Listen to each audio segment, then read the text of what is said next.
Well, बच्चों, let's see this question. This question says at a certain place, horizontal component B naught and the vertical component V naught of Earth magnetic field are equal in magnitude. The total intensity at that place will be.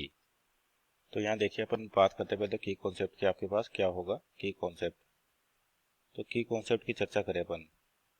तो जो की concept है basically किस पर अर्थ के magnetic field की बात कर रखी है यहाँ पर। तो लिख सकते हैं अपन net magnetic field. Net magnetic field net magnetic field of earth at any position, और कह सकते हैं टाइम किसी भी पॉइंट पर एट एनी पोजीशन या एट एनी प्लेस।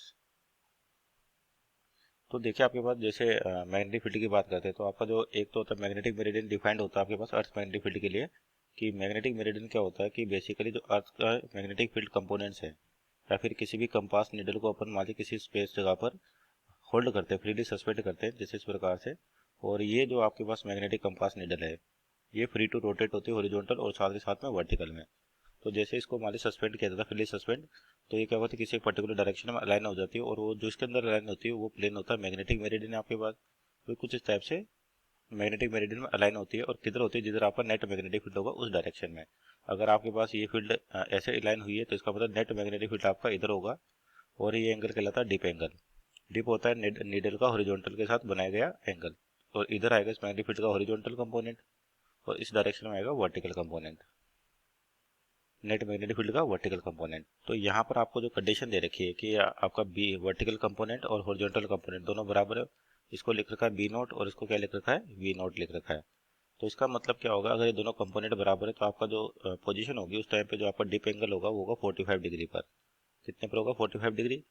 और तो उस केस में क्या होता है, जैसे अगर मान लीजिए ट्राइंगल की बात करें तो टेन थीटा लिखे, यहाँ से टेन फाइव लिखे अपन। तो टेन फाइव की वैल्यू होती है टेन फाइव हो जाएगा आपके पास परपेंडिकुलर अपॉन बेस, यानी कि B vertical divide by B horizontal.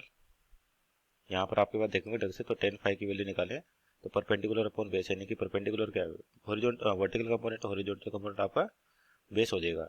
अब ये दोनों बराबर है यहाँ पर, तो यानी कि यहाँ से कह सकते हैं 45 कितना आएगा 45 डिग्री आएगा, तब दोनों कंपोनेंट इक्वल है।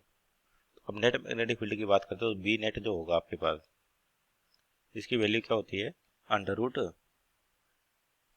बी हॉरिजॉन्टल का स्क्वायर प्लस बी वर्टिकल का स्क्वायर। अब दोनों के मैग्नीट्यूड बराबर है तो मान लीजिए दोनों बी नोट, तो ये जगह 2 बी नोट स्क्वायर। तो यहाँ से आपके पास वैल्यू आ जाएगी √2 बी नोट। तो यहाँ देखें तो ऑप्शन नंबर डी आपका राइट आंसर होगा। Hope you understood well, best of luck.